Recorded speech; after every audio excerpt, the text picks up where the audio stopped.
dipersembahkan oleh Emco.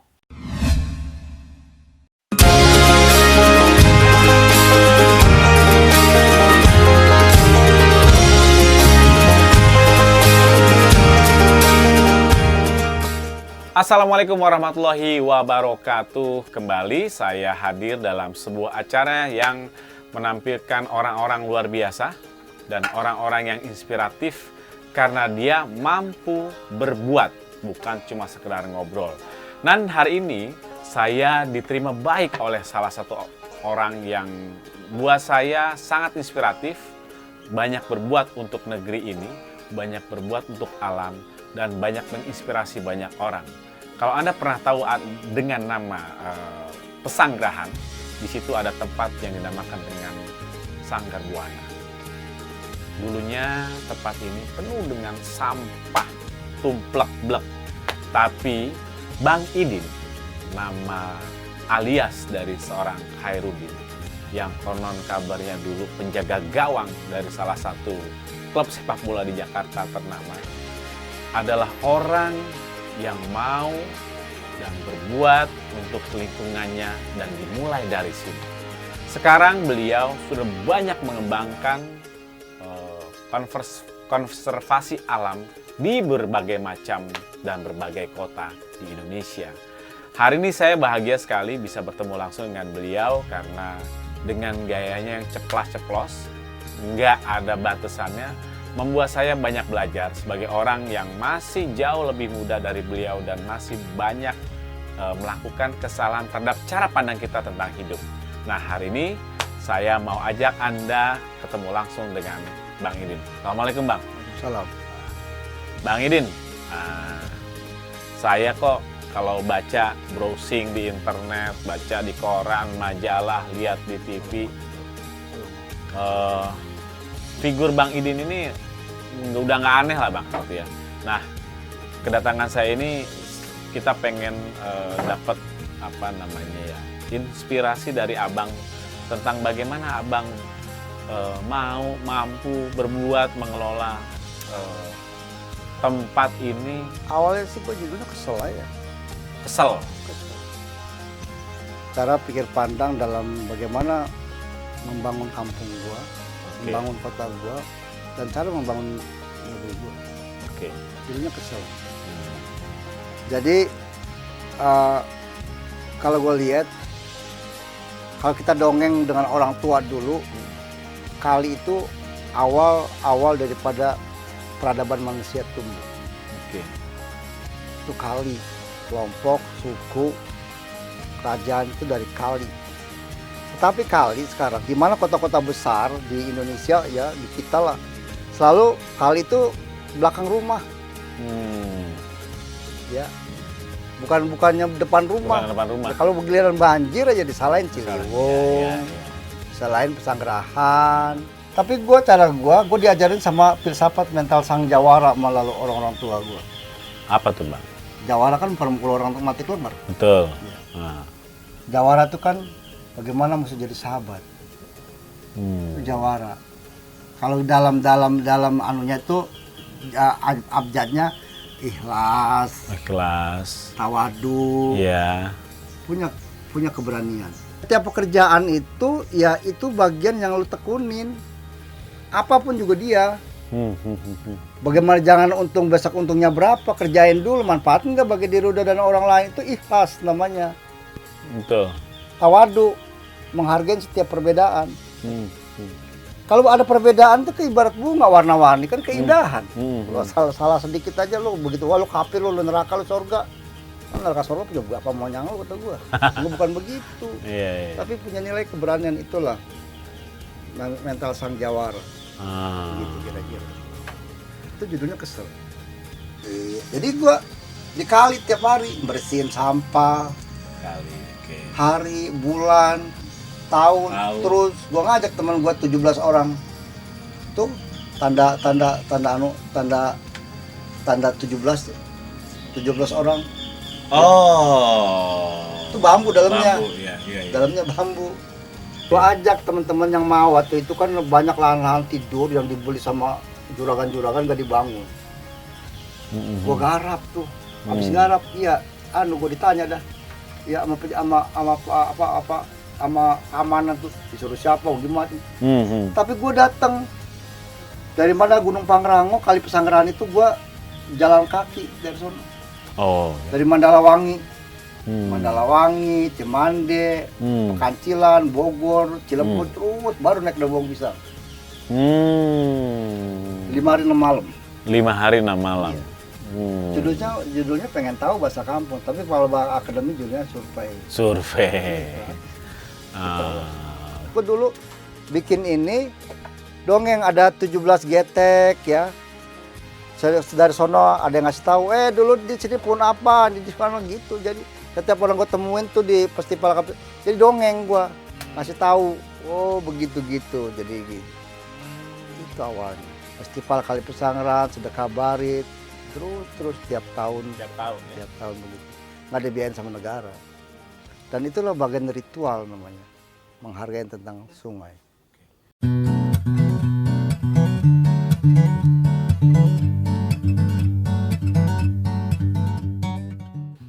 Ketika abang bersihin kali sama teman-teman, pasti kan ya suka nggak suka, setuju nggak setuju kan butuh dana tuh bang, untuk ya mau buat makan, buat beli A B C D, gimana abang caranya? Lo emang lu pinter tuh. Lu nanya lu pinter. Pinternya kenapa? Ya nanya lu pinter, setiap kerja lu pasti dibayar kan? Iya. Pinter itu orang pinter. Gitu. Kalau orang paham kayak gua, yang penting gua kerja dulu. Oke. Gua bekerja, dikatain orang, kadang-kadang juga dicegat sama keamanan yang pengamanan proyek lu dari siapa gimana? Kita bersihin kali aja dicegat. Itu tantangannya berat. Ya bukan hanya bagaimana perut lapar, tapi bagian itu. Tapi kan setelah itu gue dapat pencecahan pemikiran. Bantaran kali semua, ya bagaimana pucuk singkong bisa beli berat, bagaimana kangkung bisa beli berat, bagaimana pisang raja serai bisa nyekolahin anak. Lah buktinya dari pisang raja serai, anak gue bisa kali ke Jepang sekolah. Alhamdulillah. Nah, karena orientasinya adalah ikhlas. Ikhlas. Oke. Kalau profit untung sekian loh, tapi kalau ikhlas ya Tidak terhingga. Tidak terhingga. Di situ nilai-nilai yang namanya kearifan. Betul.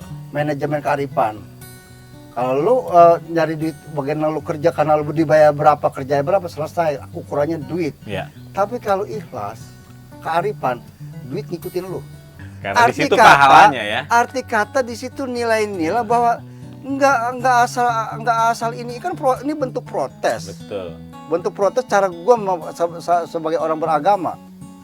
Jadi gini begitu kira-kira. Berarti boleh. itu terkait dengan mental dan karakter orang ya bang ya. Karakter. Ya. Ya. Jadi abang ikut pengen merubah karakter orang, ya paling nggak orang Jakarta, orang Pesanggerahan, orang Indonesia harus dirubah bang. Iya, awalnya gue membentuk karakter dari mental kali. Iya. Jadi 17 itu gue ada angka keramat. Oh. 17 rakaat gue sujud kepada Tuhan. Iya, betul. 17 Agustus gue merdeka. Iya. Dalamnya bambu. Bambu dari kerajaan-kerajaan Taruma, Pajajaran, Majapahit itu dulu cikal bakalnya ekonominya bambu. Oh. Jadi pusaka nasional bambu.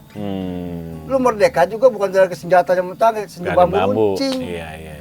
Nah kagak lu.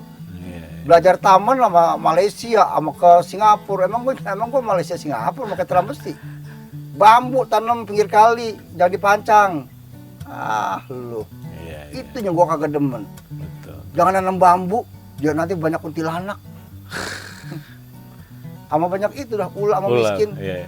Iya, gue kan ke Belgia belum lama ini di Asosiasi Bambu Internasional. Yang punya ketua Asosiasi Bambu Internasional Prancis. Emang Prancis ada bambu? Kagak ada. Tapi orang-orang lu di Madrid keren banget. Lapangan terbang sen bambu. Iya. Waduh, itu loh gua marah. Negeri kita malah. Negeri bambu kita adalah negeri bambu, ada 147 jenis bambu. Ya, bahkan pakaian yang paling mahal di Prancis sekarang itu bambu. Desain bistek untuk pancang-pancang dermaga bambu. Kan gua ngasih narasumber di laut-laut tuh. Bambu. Besok bambu kita udah diangkutin kemana-mana tuh, ke Singapura, kemana, habis kan. Yang nanam kagak ada. Makanya gue di filsafat gue, alam ini bukan warisan nenek moyang, tapi titipan anak cucu. Alam ini bukan Warisan warisan nenek moyang, tapi titipan anak cucu. Iya. Oh. Kalau warisan mah bagaimana kita? Iya. Bagi-bagi kelar habis. Lu besok sekarang membangun ini minyak masih ada, batu bara hutan masih ada, tapi jangan 5 tahun anak cucu kita besok. Iya. Itu yang gua nggak setuju. Betul. Kan bahasa kerennya gini, Ciliwung tuh artinya apa sih? Itu artinya air. Lewung tuh artinya insaf, sadar, tahu diri, gambaran kaca. Cilewung, lewung tuh ngeinget, eling, gambar, ngaca lu malu ini lagi ngaca. Sama juga lu jadi pejabat, jadi orang tua, jadi anak itu jadi nama ngaca. Cisadane, mata air kehidupan. Pasanggrahan, tempat kumpul. Nama-nama itu walaupun itu jauh sebelum Muslim, tapi kan nama leluhur itu begitu arif membentuk satu nama alam aja nasihat tuh. Nasihat. Iya.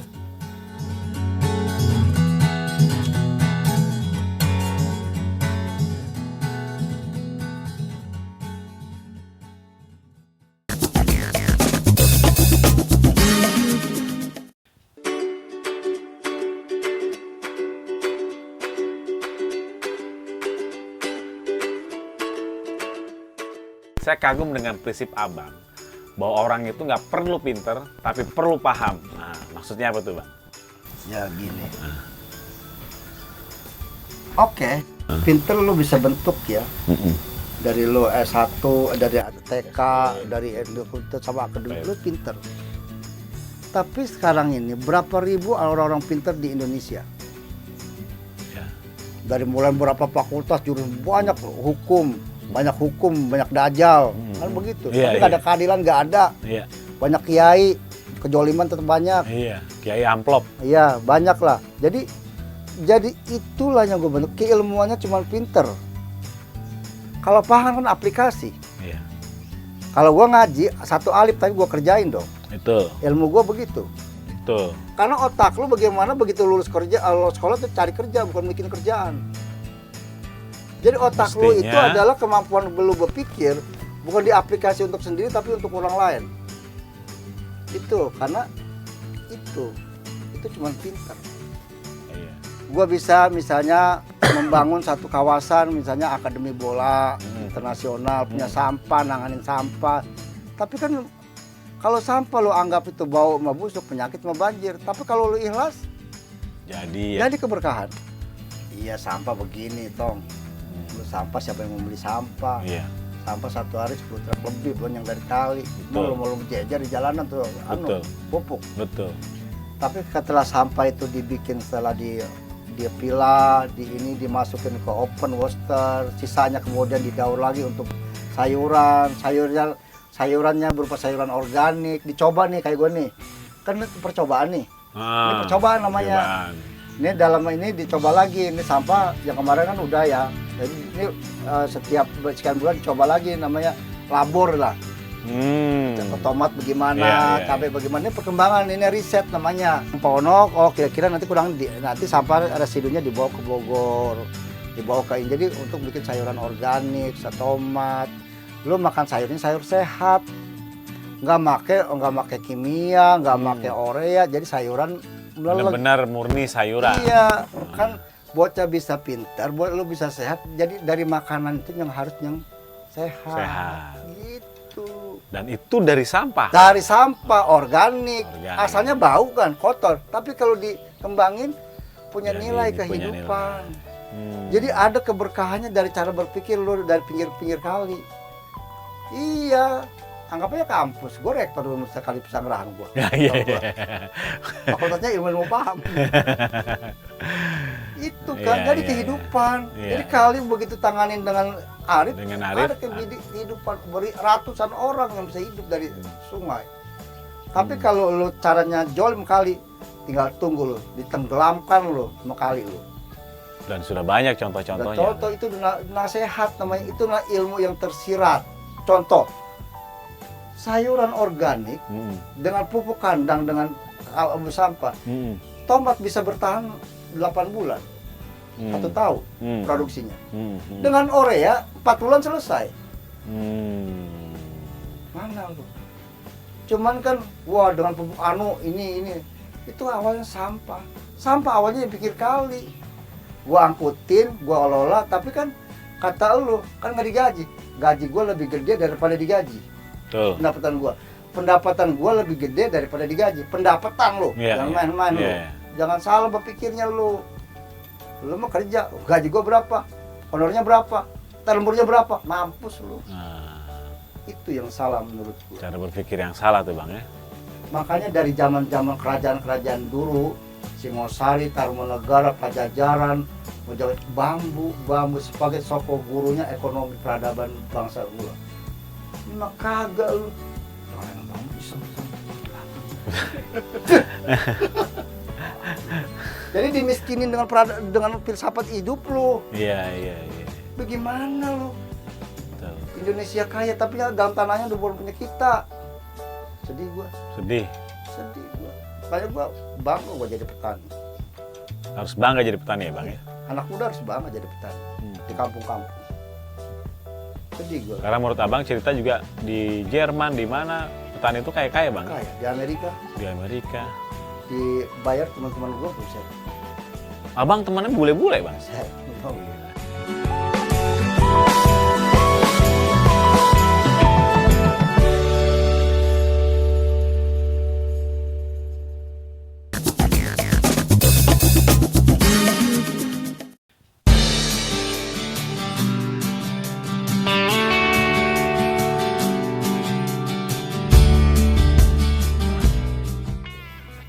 Bang, Abang kok pede banget Bang dari dulu puluhan tahun. Cara berpakaian Abangnya pakai kaos, pakai pinggang, celana apa namanya? Pangsi, pakai peci. Kenapa sih Bang gitu? Apa yang Abang mau kasih pelajaran buat anak-anak muda? Gua begini. Diundang ke beberapa negara ya. Gua tidak pernah ke Riyadh misalnya. Gue kan dulu jadi pemantau haji tahun 2006 ya. Tapi gue nggak pakai udang-udang. Nah, Begitu gue jadi dari Riyadh sampai nanti bulan haji kita jadi pemantau ke Mekah, di Madinah, bagian makanan, nah sebelum ke Mekah janji dulu kata gue. Kan ada teman-teman yang di DPR apa itu.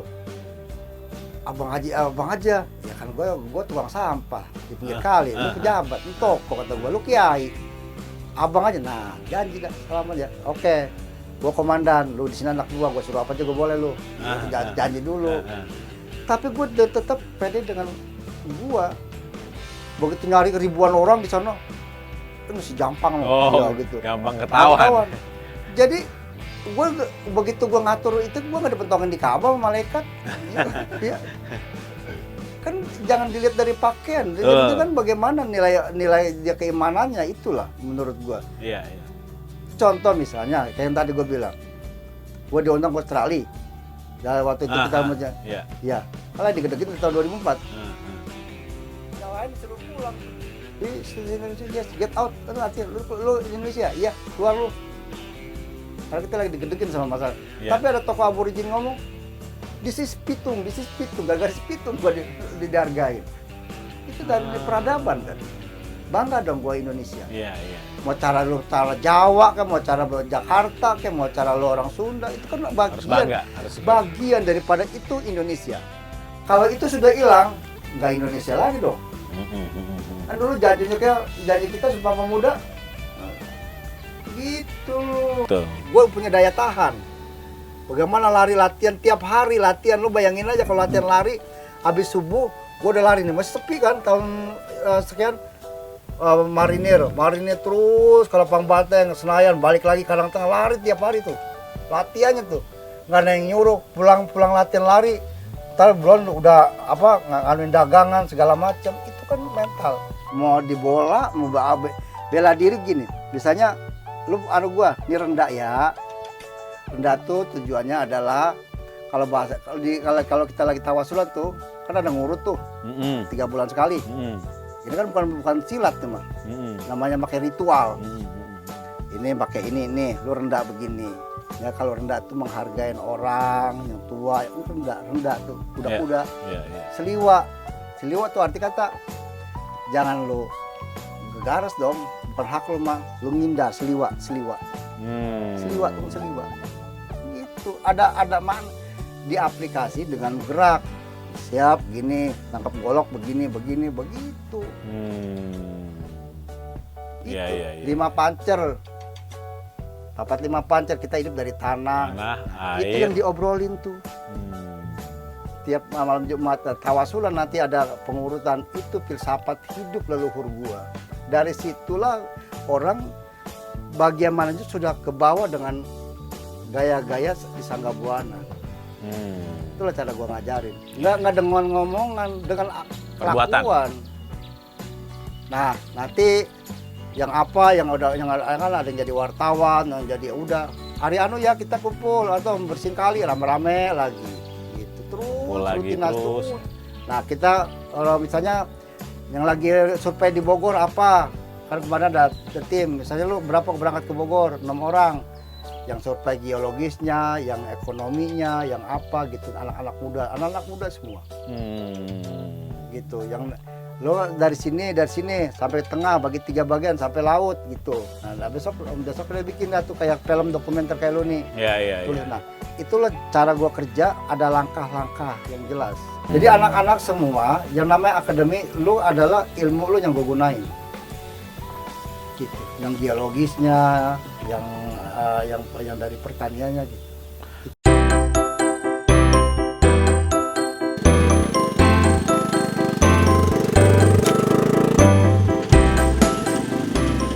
Sampai hari ini, kalau boleh saya tahu jumlah komunitas yang Abang bina ini berapa orang? Gua nggak tahu, gua nggak punya catat.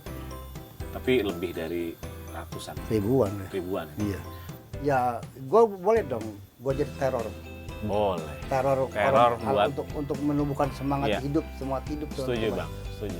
Harus dilawan dong teror yang negatif. Iya. Itu. Sepakat bang. Itu. Abang goals buat Akademi Sepak Bola kira-kira apa bang? Tujuannya selain membentuk jawara tadi. Suatu saat anak-anak gue harus jadi pemain dunia. Ya boleh dong kalau gue berharap Akademi Proderek Sangga Buana kali pesangka besok jadi pemain dunia. Harus bang. Makanya gue bilang. Kita rindu itu.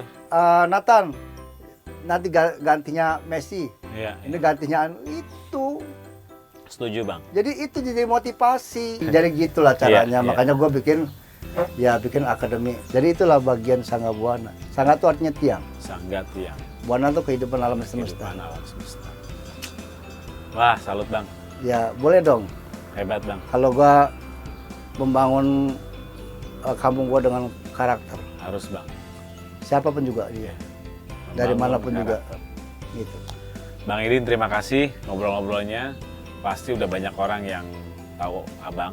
Tapi mudah-mudahan dengan ngobrolan sebentar ini makin banyak lagi orang yang terinspirasi sama abang. Alhamdulillah. Bang Idin, terima kasih. Semoga terus menginspirasi Indonesia dan mudah-mudahan lahir Bang Idin muda.